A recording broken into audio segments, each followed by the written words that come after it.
자, 그러면은 이현정 의원님 네. 보면 이번에 이제 쌍방울 대북 송금 의혹으로 조사를 받는 건데 그렇죠. 또 이 의혹 관련해서 검찰이 선관위를 압수수색한 일이 어제 있지 않았습니까? 어떤 내용입니까? 이게 이제 불법 정치자금 혐의인데요. 왜냐하면 네. 쪼개기 후원이라고 해서 그동안 예전에 뭐 청목회 사건이라든지 KT 사건이라든지 그러니까 요즘은 이제 1인당 법인 1인당 500만 원 이상을 그 후원금으로 낼 수가 없습니다. 예. 뭐 선거가 있는 해 같은 경우는 이제 배로 낼 수가 있거든요. 근데 이제 이런 거를 예를 들어 기업 차원에서 내기 위해서는 임원들 명의로 이렇게 다 쪼개서 이렇게 이제 지원하는 이거는 이제 불법이에요. 네. 근데 이제 쌍방울 김성태 전 회장이 이제 본인이 법정에 나와서 이런 진술을 했습니다. 그러니까 저 본인을 노상강도 뭐 이런 식으로 이재명 대표가 이제 비난하니까 예. 아니 내가 1억 5천만 원이나 이렇게 해서 이 정치자금도 주고 했는데 나를 그렇게 노상강도라고 몰아치는 게 어딨냐라는 이제 비판을 한 거죠. 이제 그러면서 이 쌍방울의 임원 명의로 해서 뭐 1,000만 원씩 해서 이제 이재명 대표에게 후원을 했다 이런 사실이 이제 공개가 됐거든요. 그런 걸 확인하기 위해서 이제 보통 이제 오늘 선관위 압수색을 한 것 같습니다.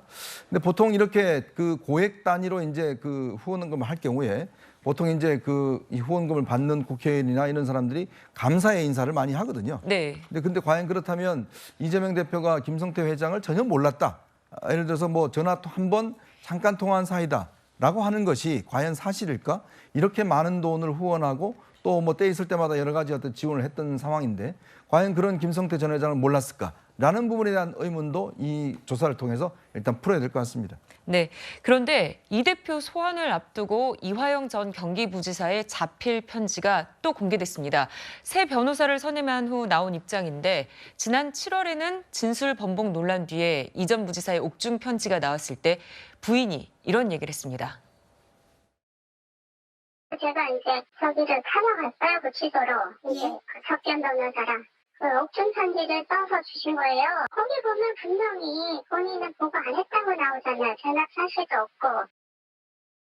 교수님, 당시 부인이 공개한 자필 편지와 이번 편지 내용 크게 다르지 않은 것 같습니다. 유사한 부분이 있죠. 왜냐하면 네. 이제 검찰의 압박 이런 얘기가 계속 나와요. 그러니까 이번에 엊그제 발표된 자필 진술서에 보면 검찰의 압박에 의해서 허위로 얘기했다. 그러니까 자기가 진실로 얘기한 게 아니라 검찰의 압박 때문에 구속이 오래되고 또 다른 것으로 추가 기소할 수 있다고 하는 이런 어떤 협박 이런 부분들이 있었기 때문에 얘기를 한 거고 실제는 네. 이재명 당시 지사에게 어떤 것도 보고한 적이 없고 본인이 그렇게 행동한 것이 양심에 어긋난 행동이라고 반성하고 있다라고 얘기를 했고요.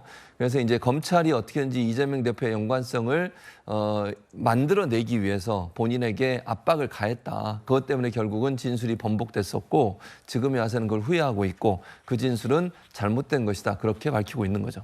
네, 정익준 변호사님. 그런데 이 검찰에서는 이화영 전 부지사의 자필 진술서를 두고서 누가 불러준 대로 쓴 것 같다. 뭐 이런 얘기까지 나오고 있더라고요. 이게 제목이 피고인 진술서거든요. 네. 딱 한 장짜리예요. 그래서 저도 예. 읽어봤는데 네. 처음에 제가 읽어봤을 때는 차이를 못 느꼈는데 기사를 보고 다시 읽어보니까 좀 차이가 있더라고요. 이전에는 뭐 저는 이렇게 되어 네네. 있는데 여기는 이화영은 이렇게 이야기하는 예, 거예요. 그래서 그렇죠. 조금 이상하긴 하다. 이전하고 문체가 다르긴 하다. 이런 생각이 들고요.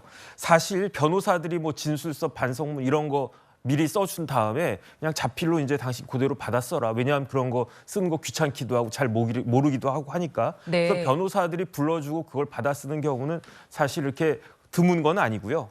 근데 제일 중요한 건 뭐냐면 역시 내용인데 네. 진술을 번복하면서 단순히 검찰의 집요한 압박을 받았다라고만 쓰고 있어요. 만약에 이게 굉장히 중요한 문서가 될 수 있는데 만약에 그렇게 그 자기의 그 압박을 통해 가지고 그 진술이 번복됐다라고 하면 뭐 검사가 날 때렸다, 잠을 재우지 않았다, 뭐 고문을 했다, 협박을 했다 이런 구체적인 내용들을 쭉 열거하고 그렇기 때문에 그때 그 진술서는 그 내 임의적으로 작성된 것이 아니다. 이렇게 쓰는 것이 상식적인데 네. 제가 보니까 단순히 그냥 검찰이 뭐 나를 갖다가 압박해가지고 그때 그 진술서는 내 진의가 아니었다. 이런 식이었단 말이에요. 그렇기 때문에 제가 봤을 때는 오히려 이번 그 재번복 진술서의 임의성 자체가 오히려 그것이 더 의심이 되는 것이 아닌가 저는 그런 생각도 듭니다. 근데 이렇게 진술을 번복하면요. 재판부의 신뢰를 잃지 않을까요? 그럼 재판에 영향을 받습니까? 그러면 둘 중에 하나가 진실인 거죠. 그 보고를 했든지 안 했든지 둘 중에 하나가 진실인데 네. 그 판사들은 어떻게 생각하냐면요. 피고인들은 범죄자이기 때문에 항상 거짓말을 한다라고 생각을 하고요. 그럼 거짓말하는 사람은 어떻게 하겠습니까? 변명을 하지 않습니까? 그렇기 때문에 피고인에게 불리하게 한 진술이 그 선우를 떠나가지고 자신한테 불리하게 진술했다라고 하면 그게 진실이지 이렇게 생각을 하기 때문에 네. 제 생각에는 이번 피고인 진술서가 오히려 그 이화영 부지사에게는 훨씬 더 나쁜 영향을 미친 것이 아닌가 그런 생각이 들고요. 그냥 제가 봐도 이거는 누가 불러준 걸 그냥 받아 쓴 것 같다 그런 느낌이 듭니다. 네.